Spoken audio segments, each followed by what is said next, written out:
Hello students, we start today next chapter coordinate geometry. आपने 10वीं class है sorry 9th class में किसी प्लेन में अगर कोई पॉइंट निकालना है तो उसके लिए आपने पढ़ा हुआ है we want to perpendicular directions. एक लेते हैं हॉरिजॉन्टल लाइन, इसको बोलते हैं एक्स एक्सिस। एक लेते हैं वर्टिकल लाइन, इसको बोलते हैं वाई एक्सिस। और जहां पर भी इंटरसेक्ट करते हैं तो बोलते हैं ओरिजिन। अगर इस प्लेन में हमें कोई पॉइंट निकालना है तो हम कैसे निकालते हैं?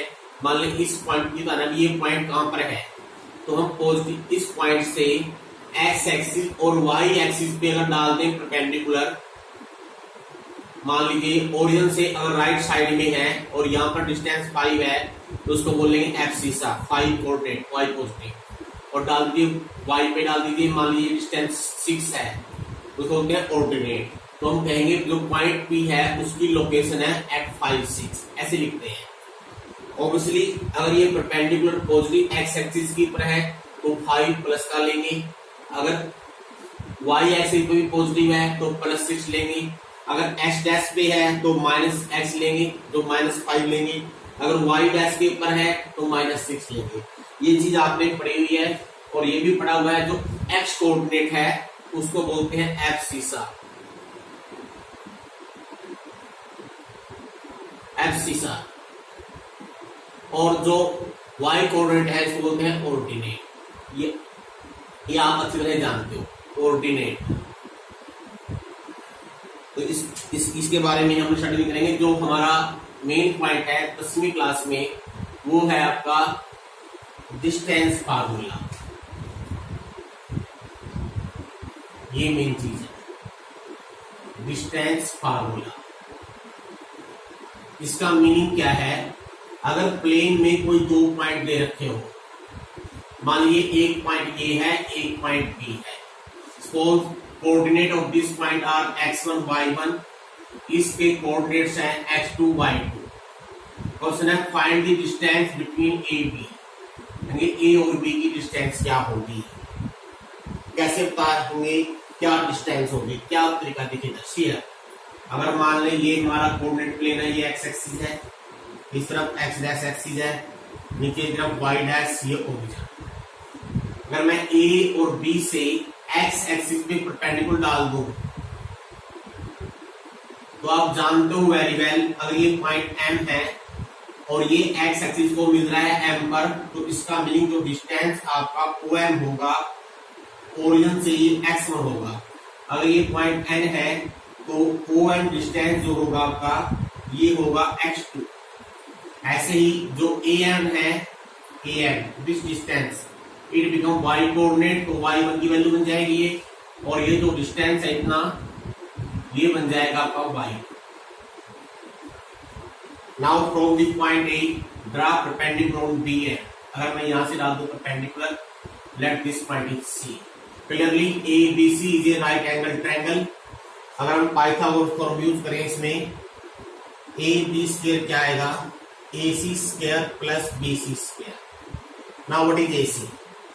पहले देखिए AC क्या होगा, ACNM इज ए रेक्टेंगल, तो AC will be equal to MN। अब MN की वैल्यू कैसे लेंगे हम? हमारे पास ON है और OM है, तो इसको लिखेंगे ON माइनस ON, तो it become x2 minus x1। अब निकालना आपको BC। What is BC? BC will be equal to BN minus CN। और जो CN है, CN जो है वो AM के बराबर है क्योंकि रेक्टेंगल है ये। BN क्या है, y2, AM क्या है, y1, तो इसको लिखेंगे y2 माइनस y1। अगर हम ये दोनों वैल्यू यहाँ पुट कर दें तो x2 माइनस x1 का square plus y2 minus y1 का स्क्वायर, तो व्हाट इज AB? अगर हम दोनों तरफ स्क्वायर रूट ले लें, अब क्योंकि ये डिस्टेंस है, distance we take always positive, तो आपने लेना है पॉजिटिव स्क्वायर रूट, तो it become x2 minus x1 का square plus y2 minus y1 का square. Finally this is the distance formula. अब आपने डायरेक्ट यूज करना है। कैसे यूज करना है? मान लीजिए कोई आपसे कहते ये दो पॉइंट दे रखे हैं, एक पॉइंट है x1 y1, दूसरा पॉइंट है x2 y2। तो distance between A B write down direct under root x2 minus x1 का square plus y2 minus y1 का होल स्क्वायर, बस यूनिट। अब एक बात और देखिए, मैंने x2 माइनस x1 लिखा है, आप x1 माइनस x2 भी लिख सकते हो क्योंकि ये स्क्वायर है।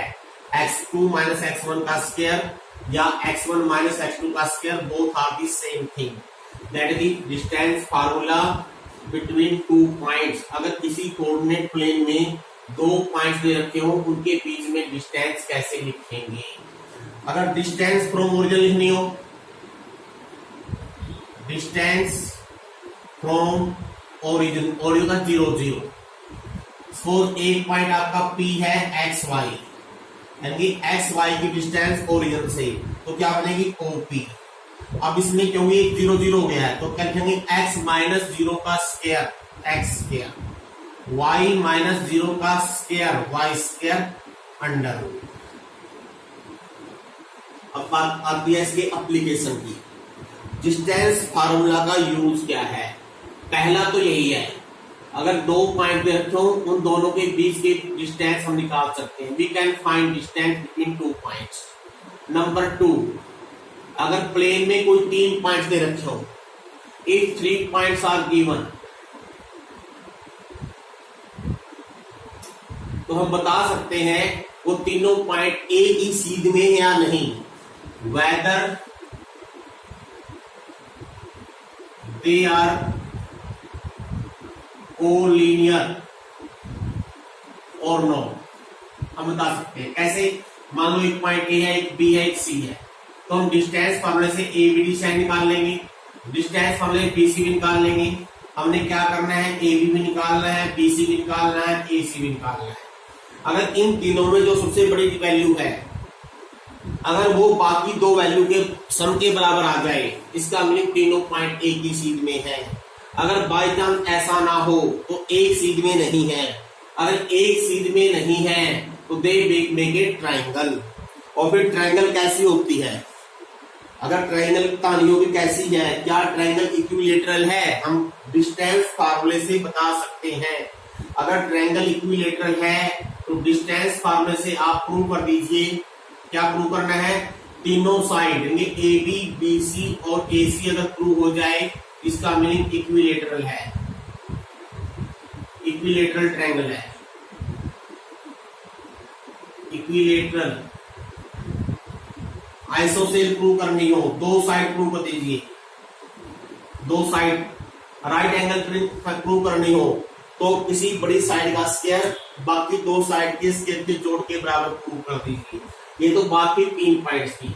ऐसे ही अगर 4 पॉइंट आ जाए, अगर किसी प्लेन में 4 पॉइंट है, अगर चारों पॉइंट मिलकर क्या बना सकते हैं, आप देख सकते हैं, दे बिकम ए क्वाड्रिलेटरल। और क्वाड्रिलेटरल क्या होती है, क्वाड्रिलेटरल कैसे हो सकती है, क्वाड्रिलेटरल पैरेललोग्राम। अगर पैरेललोग्राम प्रूव करनी है, अपोजिट साइड इक्वल प्रूव कर दीजिए। मैं लिख रहा हूं, देखिए, मान लो ये क्वाड्रिलेटरल आ जाए ए बी सी की।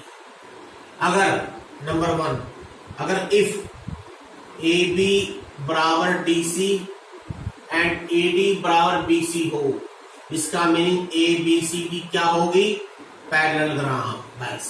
नंबर 2, अगर ए बी बराबर डी सी हो, यानी अपोजिट साइड तो बराबर हो, और AC का AC बराबर BD भी आ जाए, यानी डायगोनल भी बराबर हो जाए, तो बन जाएगी rectangle.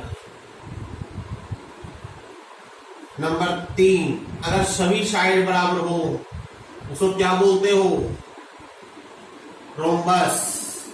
Then it is a rhombus, अगर रोम्बस प्रूव करनी है। लेकिन अगर सभी साइड बराबर हो, सभी साइड बराबर हो और डायगोनल भी बराबर हो जाए आल्सो, तो बन जाएगी स्क्वायर। यानी अगर कोई रेक्टेंगल किस टाइप की है, क्या वो सिर्फ पैरेललोग्राम है, क्या वो रेक्टेंगल है, क्या वो रोम्बस है, क्या वो स्क्वायर है, हम इस तरह से डिस्टेंस फार्मूले से, सिर्फ डिस्टेंस फार्मूले से इनमें से कोई भी चीज प्रूव कर सकते हैं। जैसे हम कुछ एग्जांपल लेके दिखाते हैं। देखिए मैं एक एग्जांपल पढ़ रहा हूं। शो दैट .17 अगर बी पॉइंट ले रखा हो 4 C point -1 D point -4 are the vertices of square. क्या ये किसी स्क्वायर की वर्टिसेस हैं? तो हम क्या करेंगे, पहले सभी साइड ए बी था क्या है कि 1 - 4 का स्क्वायर या 4 - 1 स्क्वायर प्लस 2 - 7 का square under root 9 + 25 under root that comes out to be 34. Now what is BC? Under root -1 - 4 मैं डायरेक्ट कर देता हूं -5 का होल स्क्वायर -1 - 2 क्या बन गया -3 का square. It also comes out to be same आ जाएगा अंडर रूट 34। आपने पूरा करके दिखाना है। नाउ CD क्या होगी अंडर रूट -1 + 4 3 का स्क्वायर -1 - 4 -5 का स्क्वायर, ये भी सेम आ जाएगी। और लास्ट साइड रहेगी आपके पास AD 1 - +4 5 का स्क्वायर 25 + 9 ये भी अंडर रूट 34 आ गया। सभी साइड तो बराबर आ गई है, लेकिन सभी साइड बराबर आने से स्क्वायर नहीं प्रूव होगा। वो स्क्वायर हो भी सकता है और नहीं भी हो, इसलिए हमने डायगोनल भी निकालने हैं। What is AC diagonal? 1 - +1। तो मैं पूरा करके देखता हूं आपने कैसे लिखना है। 1x1 - x2 whole square plus y2 - y2 whole square under root. तो -1 + 2 का स्क्वायर 4 7 + 8 का square 64 that comes out to be 68 under root. Now BD diagonal under root BD 4 - +4 8 का स्क्वायर हो गया 2 - 4 2 का square that comes out to 668। आपने लिखना कैसे है, because AB BC CD and AD and also AC बराबर BD, ये सभी साइड बराबर हैं और डायगोनल भी इक्वल है, इसलिए वो स्क्वायर है। रोम्बस तो है ही है बच्चों, याद रखना। जो रोम्बस होती है, जो स्क्वायर होता है, वो रोम्बस तो होती है, क्योंकि रोम्बस की सिर्फ एक ही प्रॉपर्टी है, ऑल साइड्स आर इक्वल। और स्क्वायर के अंदर ऑल साइड इक्वल होते ही हैं, इसलिए जो रोम्बस है, जो स्क्वायर है, वो रोम्बस होती है। Every square is rhombus but every rhombus need not to a square. अब और देखिए, find the value relation between x and y, यानी कि x y के बीच में क्या रिलेशन हो कि ये P पॉइंट A से A क्या है 7 1 और B से B क्या है 3 5 इक्वी डिस्टेंट हो जाए। इक्वी डिस्टेंट का मीनिंग है AP बराबर BP, यानी कि P की A से डिस्टेंस P की B से डिस्टेंस बराबर है। तो x और y के बीच में क्या रिलेशन होगी? अगर AP बराबर BP है, मैं स्क्वायर रूट प्रूव करने के लिए मैं स्क्वायरिंग कर लेता हूं। अब AP का स्क्वायर क्या आएगा x - 7 का स्क्वायर माइनस प्लस y - 1 का whole square -1 sorry is equal to BP square हो गया x - 3 का स्क्वायर प्लस y - 5 का स्क्वायर। आप दोनों तरफ स्क्वायर खोल लीजिए और सिंप्लीफाई कर लीजिए। बस आपका जो भी x y में रिलेशन होगा वो यहीं से आ जाएगा। x square -6x + 9 y square -10y + 25 x square y square तो कट जाएंगे। x की सभी टर्म इधर ले आओ -8x, y की टर्म इधर ले आओ +8y और कांस्टेंट टर्म 49 + 150 उधर जाकर देगा -250, तो ये बचेगा -16। अगर मैं -8 से डिवाइड कर दूं तो हो जाएगा x minus Y is equal to 2। That is the relation between x and y। एक एग्जाम्पल और देखिए, लास्ट है ये, find a point on y axis. y axis के ऊपर पॉइंट लिखना है, बताना है, और कैसा हो, if equidistance from this point and B this point. y axis के ऊपर ऐसा कौन सा पॉइंट है जो इन तीनों से समान दूरी पर है।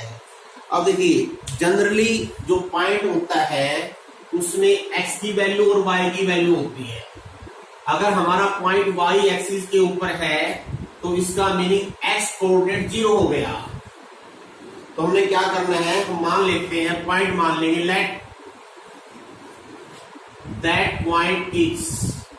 अब पॉइंट कैसे मानना है, क्योंकि x रूट 0 हो गया है तो y की वैल्यू y मान लेंगे, मैंने p पॉइंट मान लिया। अब गिवन क्या है, AP बराबर BP, स्केलिंग कर लीजिए। अब यहां से अपने आप y की वैल्यू निकल जाएगी। AP स्केयर हो गया 0 माइनस 6 का स्केयर 36 प्लस y माइनस 5 का स्केयर। BP स्केयर हो गया माइनस 4 माइनस 0 का स्केयर 16 प्लस y माइनस 3 का होल स्केयर। नाउ स्केयर खोल लीजिए, 36 y square minus 10y plus 25 16 plus y square minus 6y plus 9, y square cancel, तो y की term ले आइए minus 4y। This implies 25 16 plus 9, 25 cancel, इधर जाएगा माइनस 36। तो what is the value of y, 9। तो आपने बताना कौन सा पॉइंट है। सो रिक्वायर्ड पॉइंट इज, इसमें x का मान 0 है और y का मान 9 है, तो 0 9 इज द आंसर, जिसका दोनों गिवन पॉइंट से डिस्टेंस सेम होगा। आज के लिए बस इतना ही।